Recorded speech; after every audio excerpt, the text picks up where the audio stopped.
最中意新加坡嘅乜嘢？最中意新加坡嘅乜嘢？男人啊！係啊，呢條我哋兩個可以答我。我點搞呢度啊？我哋呢啲表示保留啊。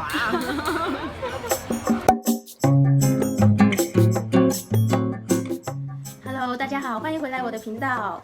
今天这支视频的内容是关于我踏足新加坡5周年来的一些感想和收获。那其实我跟新加坡的缘分要从2014年说起，因为那个时候我跟家朋友过来旅游，但是其实很短，就是过来了4天。旅游期间我就发现新加坡是一个很美丽、很适合生活跟读书的一个地方。我最喜欢是很整洁、很有秩序，就每天都是阳光灿烂的样子。其实当时我是在申请香港的研究生，所以我就顺便把新加坡也申请上了。没想到很幸运的我就被新加坡的 NTU 录取了。那5周年其实是因为在2015年7月15日，我坐飞机过来新加坡。那因为上一周是7月15日嘛，那就刚好是一个5周年的纪念日。其实这5年来我没有一直在新加坡，中间有离开过，但是现在又回来了。粗略来说，就算是跟新加坡缘分有5年这样子。所以我跟我的朋友，就是当时 NTU 的一些同学一起聚餐。那我们在吃饭途中，我问了我朋友很多问题，关于是为什么选择新加坡，在新加坡这么久后悔吗？喜欢新加坡的一些什么，还有吐槽新加坡的一些地方。那如果你感兴趣的話，就繼續睇下去吧。我而家嘅感想係我真係好肚餓，等呢條，但係仲有一個人係未到，等呢個人，我哋已經等咗成個鐘啦。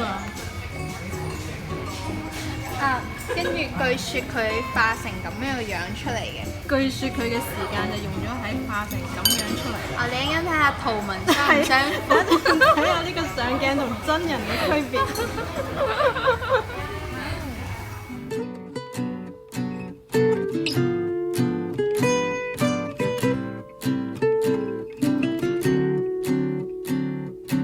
對比圖㗎，哇！呢條終於嚟啦，對比圖啊！咪知，對比圖嚟啦！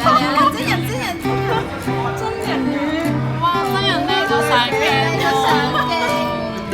今日出啲韓聲多啫。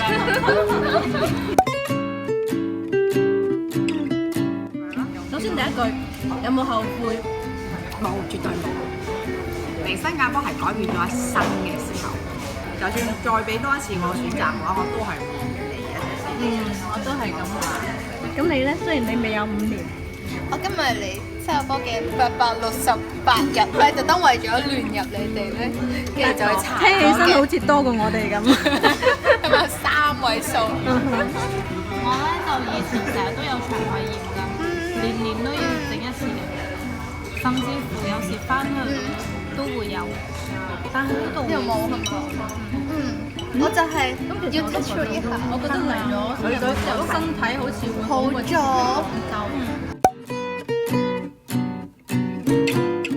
你中意新加坡嘅乜嘢呢？點解要揀新加坡呢？佢講話平啊，讀書啊，嗰陣時讀書係平嘅，係咯。但係其實留低做嘢嘅話，我覺得呢度嘅國民素質，即係會令你覺得工作起身，即係唔係話壓力冇咁大嘅嗰種舒服，係嗰種即係被尊重嘅感覺。所以呢度工作係體驗更加好。對我嚟講係啊。我覺得呢邊啲人好 nice 啊，素質好啲。因為我試過有一次咧喺即係上扶手 lift 嘅時候咧撲親，之後喺呢度咧有個30零歲嗰啲姐姐仔啦，跟住佢即刻過嚟扶住我，佢又唔驚我係碰瓷啊，又唔驚我係嗰啲，佢就即刻過嚟幫我噴嗰啲消毒水啊，跟住都幫我貼嗰啲即係貼咁樣，覺得好感動。其實我都覺得新加坡嘅人好好人，因為有一次行山嘅時候，我係行到上去嗰個樓梯，跟住我就突然之間兩眼一黑就暈啦，跟住就真係失去咗意識，唔知要幾多秒，應該係。好彩有2個新加坡人就過嚟，然之後幫你撥線啊，然之後咁樣扶住你啊，跟住睇下你有冇事啊嗰啲咁樣。唔識㗎，新人嚟㗎。等我終於有意識翻啦，跟住佢就慢慢咁樣，你可唔可以起身啊？咁佢慢慢扶你，然之後我起身上去坐低，跟住就佢有香蕉俾條香蕉我啊，跟住有水又俾水我啊，跟住有花生嚟天黑啦，又有幾個好人喺度問你要唔要幫手啊？而家快天黑啦，喺度好危險㗎，不如我哋扶住你慢慢落去啦，咁樣就扶住我慢慢咁樣喺個山度行。哇，好難得，好人，仲要幫我孭袋，一個人幫我孭袋，另一個人幫我扶住我，咁就扶住我一直咁樣落山。而且你覺唔覺得佢呢邊啲人幫你拎袋或者幫你拎嘢，你唔會覺得佢搶你嘢？你拎下呢我個袋咧。係啦。嚟咗新加坡咁多年，最大嘅收穫係乜嘢？可唔可以錄一條菜？最大嘅收穫係愛情事業雙豐收。哇！此處應該有掌聲。事業咯，賺到銀兩就咁簡單。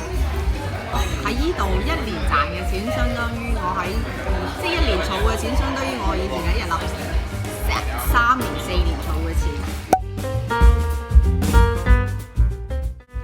生活成本即係作為一個唔食煙唔飲酒又唔需要揸車嘅人嚟講，其實我覺得喺呢度嘅生活成本冇上網講得話咩全球前10啊，係啊，咩咯？但係新加坡係話咩全球排名第1嘅物價最高嘅城市啊嘛。因為你喺呢度你要買車你要買樓嘅話係好貴嘅。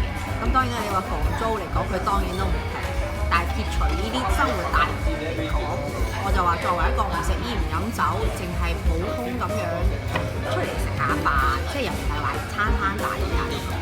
呢度其實同國內1線城市嘅生活開銷差唔多嘅啫，買啲咩化妝品啊或者咁樣。咁我去機場，我哋成日出去玩，去機場買啲都打折咯，係咯。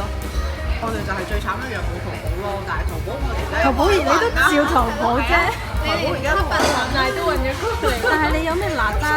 冇咩難度，對於中國人喺呢度生活嚟講，網購呢個問題都解決咗啦。就係細咯，我哋你如果去飲酒，你去巴嘅話就又貴，而且係選擇冇咁多咯。老實講嗰個去玩嘅地方冇咁多咯，只可以出國咯。係啊，想改進嘅地方就係都係嗰啲好老土嗰啲啊，醫療好唔貴，睇一次病。我同你講一次好印象深刻，就係呢度雖然我哋有公司 claim， 但係走個流程都好長。我要先去 GB 開一張 referral letter。我嗰陣時去咗公立醫院嘅專科醫生，第一次等 appointment 就已經等咗2個星期。我睇埋 B 超再等埋攞結果已經係1個月之後嘅事情。E 超確認冇問題，我已經等咗6週啊！醫療系統效率太低，低唔低我不予置評啦，佢可以平啲同埋可以快啲。而且醫療人哋本地人嘅醫生都係咁，有乜可能對我哋外國人可以話平啲啊、快啲啊？就係咯，所以其實本地人係咪快啲㗎？唔係一樣都係要排。睇病呢個佢又真係冇分貴。平啲嘅話買保險啦，有咩都有得 claim。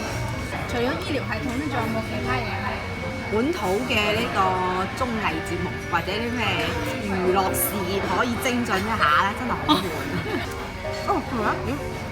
呢度好神奇㗎！你如果想買啲理財產品咧，呢度係冇，即係有理財產品，但係唔好似國內咁靈活㗎。1-2年1-2年可以咧，呢度係冇㗎。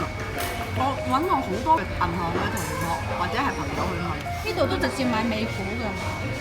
買咩我就唔知啦。咧唔值得投資，冇人買新股嘅。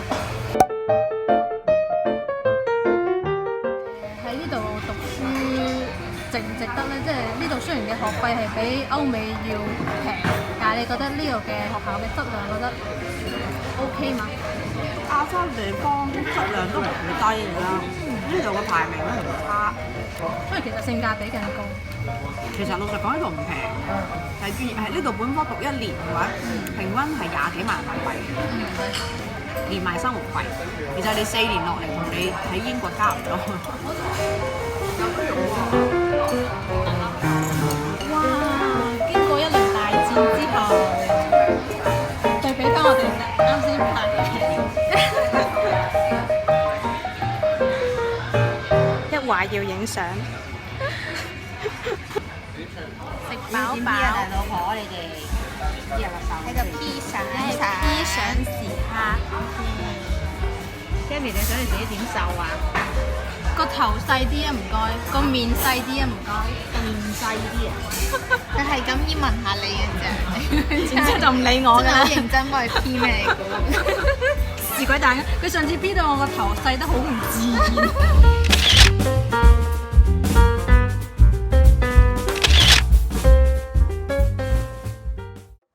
其实我觉得这5年说长不长，说短不短，但是这5年真的在我的生命里发生了很多事情。我其实回想我5年前跟5年后，真的是成长了很多。这个成长包括是心态上的，包括是能力上的，人变得更加独立，变得更加坚强。我很感谢新加坡给予了我很多的机会，也很感谢一直都这么努力的自己。其实对于一个地方来说，总是有好有坏的，最主要是看你喜不喜欢那个地方，还有那个地方适不适合你。我觉得上一个5年已经结束了，但是这并不是一个终点，在下一个5年，我相信我们一定会越变越好。今天的视频内容就到这里啦，如果你喜欢的话，记得订阅我的频道，也欢迎按赞留言跟我分享你的感想哦。那我们下次见啦，拜拜。